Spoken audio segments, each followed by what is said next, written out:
E aí galera, sou a Carol e a gente está de volta para falar um pouquinho sobre respiração agora, dando sempre aquela revisada nos diferentes tipos de respiração e focando na respiração humana.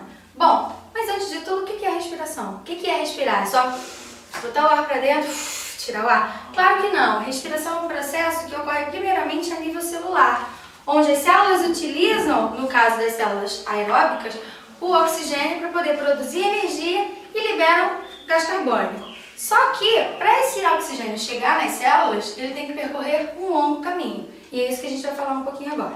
Tranquilo? Então vamos lá. Bom, diferentes tipos de respiração. Novamente, sempre vai ter aqueles organismos mais simples em que não há órgãos específicos para determinado sistema, no caso, o sistema respiratório. Então, a respiração desses animais ocorre por difusão, ocorre de célula a célula. Não há uma especialidade nas células para poder fazer essa tarefa. Todo o corpo do animal, todas as células do animal podem trocar os gases com o meio através do processo de difusão, beleza? E que difusão é essa? O oxigênio vai entrar e o gás carbônico vai sair. Mas assim, porque eles querem? Não, porque eles vão seguir o gradiente de concentração. Por exemplo, no ambiente eu tenho o quê? Eu tenho mais oxigênio do que no corpo do animal. Então o oxigênio vai entrar para o corpo do animal. Se eu comparar agora com o gás carbônico, eu tenho mais gás carbônico dentro da célula do animal, do corpo do animal, do que no ambiente. Então, naturalmente, esse gás carbônico vai sair para o ambiente, de onde tem mais gás carbônico para onde tem menos, ok?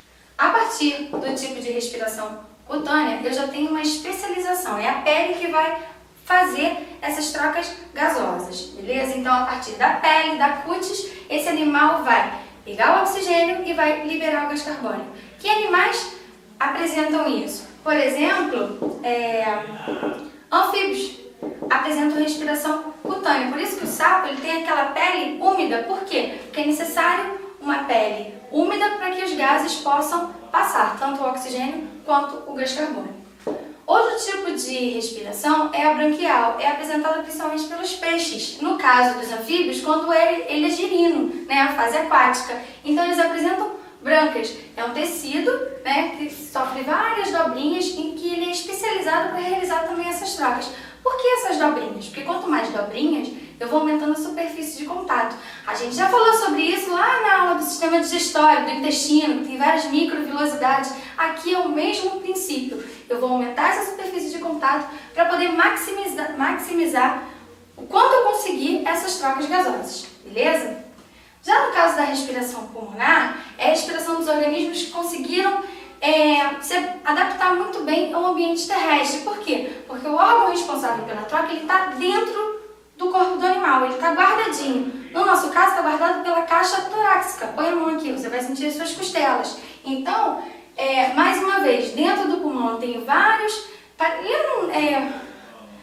bolinhas que a gente chama de alvéolos pulmonares, muitas, parecendo mini árvorezinhas, em que lá ocorre o quê? A troca desses gases. Por fim, a gente vai falar de um tipo muito especial de respiração, que é a respiração encontrada nos insetos, respiração traqueal. Como é que ela ocorre? Esses animais, eles possuem aberturas na região ventral do corpo, que a gente chama de espiráculos. Esses espiráculos, eles estão ligados a canais dentro do corpo desse animal, que a gente chama de traqueia. Então, esses canais que estão abertos diretamente para o ambiente são os responsáveis por captar, né, os gases da respiração e fazer esse transporte desses gases dentro do corpo do animal. A respiração traqueal, ela não está intrinsecamente ligada com a circulação do animal, não tem nada a ver, não participa, os gases não passam pelo sistema circulatório no caso dos insetos, beleza? Vamos lá! Então agora a gente vai falar um pouquinho sobre a respiração humana, que no nosso caso é a respiração pulmonar. São vários os órgãos que compõem o sistema respiratório humano. E mais uma vez, para poder ficar mais fácil o entendimento, a gente vai fazer o caminho da respiração, o caminho do ar. O que a gente quer, né? Obter os gases, fazer a troca de gases. Então vamos começar por onde o ar entra. Por onde o ar entra no nosso corpo? Ele vai entrar por onde? Pelas fossas nasais. Ele é mais professor, eu respiro pela boca. Tá, cara, você vai conseguir respirar pela boca, mas não é o mais legal. Sabe por quê? Porque o ar passando pelo nariz, ele já sofre duas transformações. Primeiro, o nariz ele começa a aquecer esse ar. Para quando ele chegar lá no pulmão, ele está numa temperatura legal e as trocas ocorrerem com maior facilidade. Outra coisa é que o nariz ele tem muco e ele tem pelos. Esses pelos servem para filtrar o ar, né, as poeiras, e o muco serve para grudar essas poeiras, vulgo meleca. Então você pode perceber o seguinte, que esse muco que é produzido gruda essas partículas de sujeira e depois, né, espero eu, que você retire elas. Você pode claramente perceber o nível da poluição do ar pelo grau da sua meleca. Em ambientes muito poluídos, a sua meleca vai sair preta. Agora, em ambientes onde não tem muitas partículas de poluição, ela vai sair o quê? Meio verdinha, meio amarelada, que é a cor natural do muco. Faz esse teste, você vai gostar. Então, olha só, voltando aqui, o que a gente vê? O ar passa pelas fossas nasais, ok? E segue o seu caminho. E vai passar por onde? Pela faringe. Que se você assistiu a aula de sistema digestório, você vai ver que esse órgão ele é incomum entre o sistema respiratório e o sistema digestório. Só que a partir daí eu tenho que separar o caminho da comida e o caminho do ar. O caminho da comida a gente já viu lá que vai ser o esôfago, para ir para o estômago, o intestino e assim por diante. Só que aqui ele tem que seguir por outro caminho. Ele vai ter que seguir pela laringe, ok? E aí, professora, pode um entrar no lugar do outro? Rolar essa bagunça? Pode. Quando acontece de um alimento cair no caminho do ar, o que acontece? Você engasga. E o que você faz? Tosse. O que é a tosse? São as contrações musculares tentando tirar essa partícula que entrou no caminho do ar, beleza? Mas não pense que o organismo deixa você à mercê da sorte de não cair alguma coisa no caminho do ar. Não. Na porção inicial aqui da laringe, a gente tem uma região chamada de glote.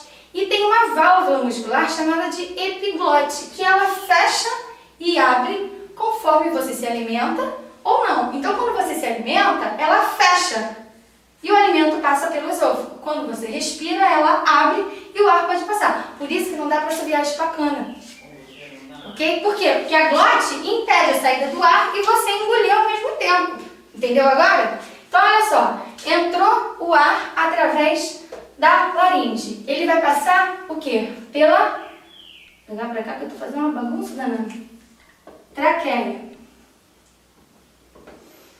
A traqueia, ela tem discos cartilaginosos. Você percebe aqui que o caminho é o tubo em que o ar vai passar. Para que esses discos cartilaginosos? Para que elas não se fechem e você não tenha asfixia. Esses discos servem para manter o caminho livre para o ar poder passar. Professora, isso tem a ver com a traqueostomia? Tem. Quando ocorre uma asfixia em que a pessoa não consegue liberar o caminho do ar, o que os médicos fazem? Perfuram aqui, diretamente na traqueia. E assim abre um caminho para o ar poder chegar aos seus pulmões, você oxigenar o seu sangue e assim não morrer por asfixia. Tranquilo? Então, voltando aqui, o ar vai passar pela traqueia, ok? E vai seguir dois caminhos, ele pode escolher, direita ou esquerda. E vai passar pelos brônquios, vai entrar no pulmão, numa região que a gente chama de bronquíolos, e no final dos bronquíolos eu tenho várias estruturas que parecem uma arvorezinha, em que eu vou ter os capilares sanguíneos. Eu vou aumentar, quanto mais arvorezinhas, quanto mais estruturas dessas, eu vou aumentar a minha superfície de contato, eu vou maximizar a minha troca gasosa. Então, a troca entre o sangue, que está nos capilares sanguíneos, com os alvéolos, que estão recheados de ar, eu vou dar o nome de hematose, que é a troca de gases, a entrada de oxigênio e a saída de gás carbônico. Em outras palavras, eu estou liberando o gás carbônico do sangue venoso, lembra lá da aula de circulação, e eu estou pegando o oxigênio para deixar o meu sangue arterial rico em oxigênio. Beleza? Então aí eu tenho a troca gasosa e eu tenho todo o funcionamento do meu sistema respiratório. Agora a gente vai falar um pouquinho sobre os movimentos da respiração. Como é que esse ar entra no nosso corpo, dentro dos nossos pulmões, e como é que ele sai. A gente viu o caminho que ele percorre, mas o que acontece para ele entrar e para ele sair? O que ele quer? Não. Acontece o seguinte, quando a gente inspira, Respira aí também. Você vai sentir o seguinte, a gente contrai um músculo chamado diafragma, que é esse músculo aqui, ó. Que é um músculo que separa a região do tórax da região do abdômen.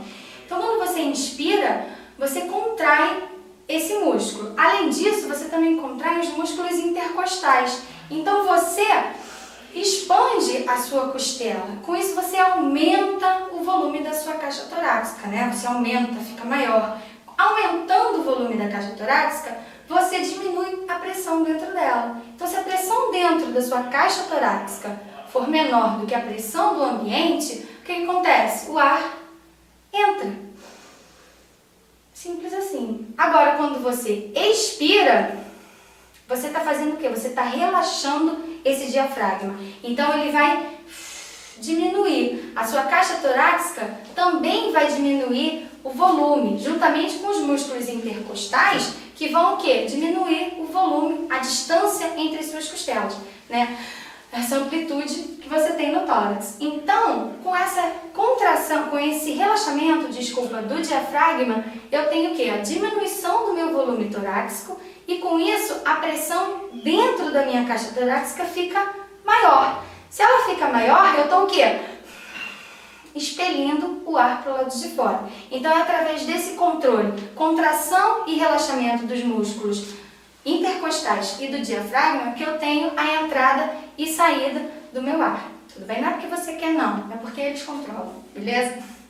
Galera, a gente já viu como esse ar chega até os nossos pulmões, quais são os órgãos pelo qual ele passa, e a gente viu também quais são os movimentos necessários para esse ar entrar e sair. Então agora a gente vai ver qual é a dinâmica desses gases respiratórios nas células do nosso sangue. Que célula é essa? É uma célula que você deve lembrar, dentre as células específicas do sangue, ela é responsável pelo levar, né, ligar e se desligar do oxigênio ou do gás carbônico. Que célula é essa? As hemácias, que tem o quê? Hemoglobina. A hemoglobina se liga ao oxigênio e se liga ao gás carbônico também e realiza o seu transporte. Só que é importante lembrar que não só a hemoglobina é responsável pelo transporte desses gases, beleza? No caso do oxigênio, por exemplo, 3% deles, tudo que a gente consegue inspirar, pegar através da inspiração, 3% dele é transportado diretamente dissolvido no plasma. Os outros 97% são dissolvidos, são transportados através de quê? Da ligação entre hemoglobina e oxigênio. Então, lá no pulmão, a hemoglobina vai pegar, a hemoglobina está dentro das hemácias, vai pegar o oxigênio, vai se ligar com ele e vai carregar. Lembrando que esse sangue rico em oxigênio, sangue arterial, vai levar até os tecidos e nos tecidos ela vai se desligar do oxigênio, liberando o oxigênio para a respiração celular acontecer dentro de cada uma das células. Tranquilo? Lembrando que a hemácia, né, a hemoglobina que está dentro da hemácia, ela forma uma ligação instável entre o oxigênio ou com o gás carbônico. Então ela consegue se ligar e desligar com muita facilidade. Beleza? Galera, a gente falou qual a porcentagem de transporte do oxigênio através do sangue e através da hemácia. Agora a gente vai falar como ocorre esse transporte do gás carbônico.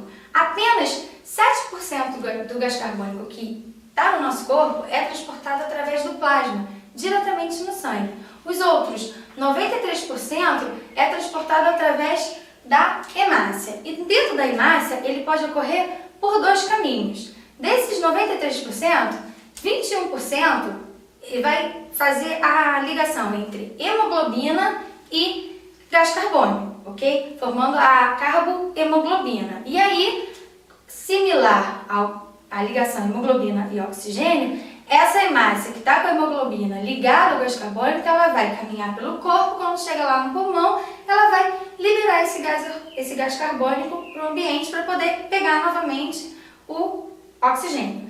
E os outros 72%, como é que vão ser transportados através do nosso corpo? O gás carbônico, eu disse que também é pela hemácia, só que dentro da hemácia ele não vai reagir com a hemoglobina, ele vai reagir com água, através de uma enzima chamada de anidrase carbônica. Então eu vou reagir gás carbônico com água e vou formar o ácido carbônico, que rapidamente vai se dissociar no íon bicarbonato e H+. ok? Esse bicarbonato, que é um íon, ele vai se dissolver no plasma e vai ser muito mais facilmente levado pela corrente sanguínea do que um gás. Então, transformando em um íon, eu consigo solubilizar melhor no sangue e transformar de forma mais eficaz. Então, esse íon bicarbonato chega lá no pulmão, ele é transformado em gás carbônico e liberado para o ambiente. Só que, lembra que eu falei que o ácido carbônico ele se dissocia em íon bicarbonato e H+, o que acontece com esse H+? Esse H+ se associa à hemoglobina. E aí, novamente, a hemoglobina vai levar esse íon para o pulmão e também ele vai reagir de forma a ser liberado. O que acontece é o seguinte, quando eu tenho excesso de gás carbônico no meu corpo, eu tenho, já que a gente viu que a maior parte do gás carbônico é transportada através do íon bicarbonato, o que acontece? Eu formo o íon bicarbonato, mas eu também formo um H+, ok? Se eu tenho muito gás carbônico, eu vou deslocar a reação. Então, eu também vou ter muito íon bicarbonato e também vou ter muito H+. O íon bicarbonato vai embora. E o que eu faço com o H+? Quando tem muita quantidade, H+, lembrando lá da aula de química, né? Quanto mais H+ eu tiver, mais ácido vai tornar o meu ambiente. No caso, mais ácido vai ficar o quê? O meu sangue. E isso dá um sinal de alerta. O sangue está ácido. Não pode. Então, o que vai acontecer? Lá no bulbo, que é uma região que fica logo localizada aqui na nossa nuca, bulbo encefálico, ele dá um sinal de alerta. Ele fala, opa, tem alguma coisa errada. Tem muito gás carbônico no sangue, tem muito íon bicarbonato de sódio. Obviamente tem muito H+. Então ele começa o quê? A mandar impulsos nervosos para ocorrer a contração do diafragma. Então, lembrando da aula de movimento respiratório, da parte de movimento respiratório, quando eu contraio meu diafragma, eu abro a minha caixa torácica. Então, com isso eu respiro. Então, conforme eu tenho mais H+, o bulbo detecta mais H+, mais ácido. Ele detecta perigo e força o quê? Uma hiperventilação. Eu respirar com mais rapidez. Para quê? Para pegar mais oxigênio? Não. Simplesmente para liberar o excesso de gás carbônico. É importante a gente lembrar que quem controla a sua respiração não é a falta de oxigênio, e sim o excesso de gás carbônico. Lembra, por exemplo, da respiração boca a boca. A pessoa está lá, afogou, né? Você pegou, faz a respiração boca a boca. O que você faz? Você coloca oxigênio nela? Não, você respira o ar da sua boca para a boca da pessoa. Respiração boca a boca. O ar que você está injetando no corpo da pessoa está rico em quê? Em gás carbônico. Você está expirando dentro do corpo da pessoa. Com isso você faz o quê? Você aumenta a concentração de gás carbônico no corpo da pessoa. Gás carbônico vai formar o quê? Ácido carbônico que se dissocia em íon bicarbonato e H+. Olha o H+ aí de novo. Deixando esse sangue mais ácido que vai chegar lá no bulbo, vai falar, cara, respira. Tem muito gás carbônico no teu corpo. Então, mesmo que as pessoas estejam inconscientes, o diafragma vai começar a hiperventilar. E com isso, a pessoa pode ejetar, né? Se tiver engolido certa quantidade de água, ela vai tossir, vai liberar. Por quê? Porque o pulmão está comprimindo, o diafragma está comprimindo, aumentando o volume torácico e diminuindo a pressão. E contraindo e relaxando, vai promover o movimento respiratório, consequentemente a respiração. É isso aí.